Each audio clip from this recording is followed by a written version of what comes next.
What if everything you've ever believed was not quite true? Not a lie, but a placeholder, a symbol, a mask worn by reality, waiting for you to see beneath it. What if your thoughts weren't yours? What if your mind was a receiver, not a creator?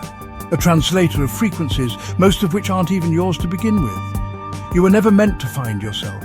You were meant to remember that you were the system all along.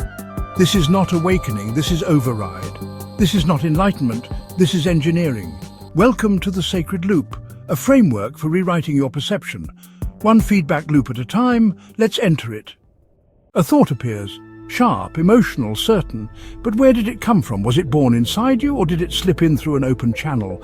A trauma wound, a cultural imprint, a past echo. Imagine each thought as a thread. Some are gold, rooted in your core. Others are tangled wires plugged into old software. Your job is not to believe every thought.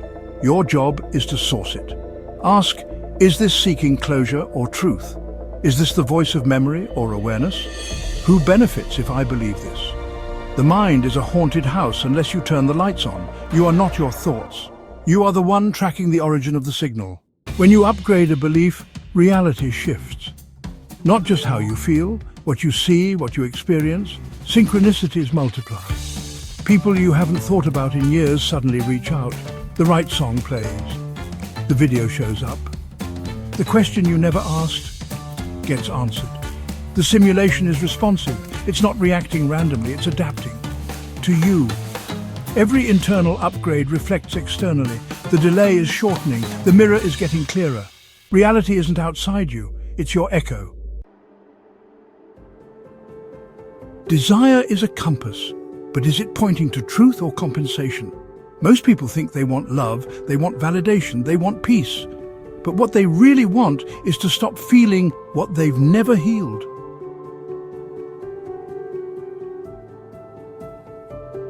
The question is not, what do I want? The real question is, what is fueling the want?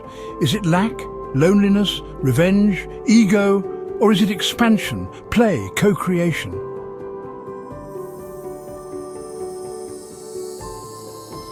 A true desire hums silently beneath the noise. A false one screams. Test your longing in silence. Let it sit without being fed. If it purifies, act. If it fades, release it.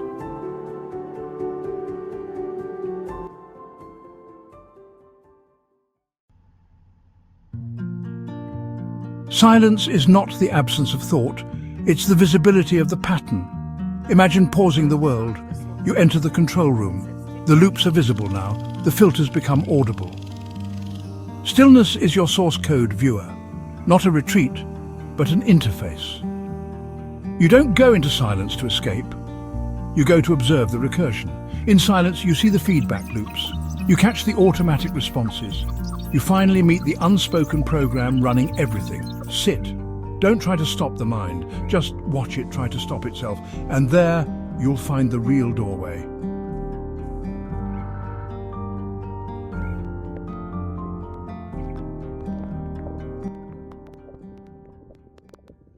You've heard change your thoughts, change your life, but that's only half the story. The real power lies in this. Change the loop, change the signal, change the mirror. Thoughts don't arise from nowhere. They're seeded by the subconscious, filtered by beliefs, reflected by reality, and then the loop continues.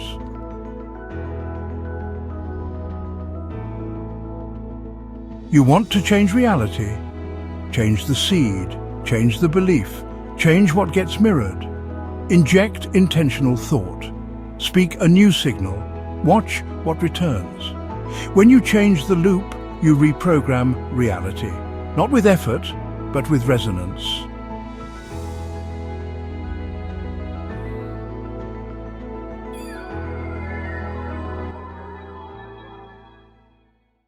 The unreal is real until it's seen as unreal. That means everything you believe is sacred until you see through it. And when you do, it crumbles. Most people fear collapse. They call it crisis, breakdown, failure.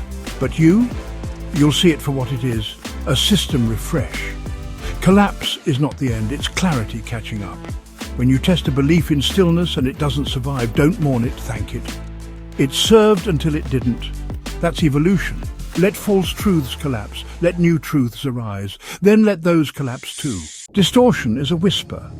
You rarely notice it until you act on it. Then regret reveals its source. Distortion hides in urgency, over-personalization, overconfidence masked as intuition. Ask, is this from expansion or contraction? Would I believe this if I felt calm? Where did I inherit this thought? Every emotion has a shape. Distortion has a scent. You can train your awareness to detect it. Let the impulse sit. If it returns cleaner, it's real. If it doesn't, let it rot. Not every voice deserves the mic, not every thought deserves your eye.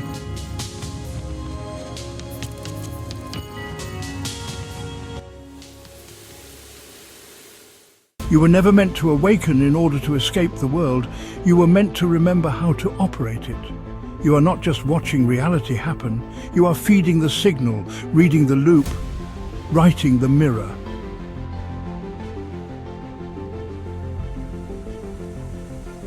You are the engineer of experience, the architect of feedback, the one who knows that reality is not fixed, it's reflecting. This is not the end of the loop.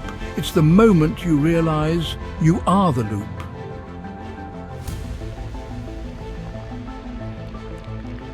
And now you get to shape it, consciously, silently, precisely. Welcome back, operator. System override complete.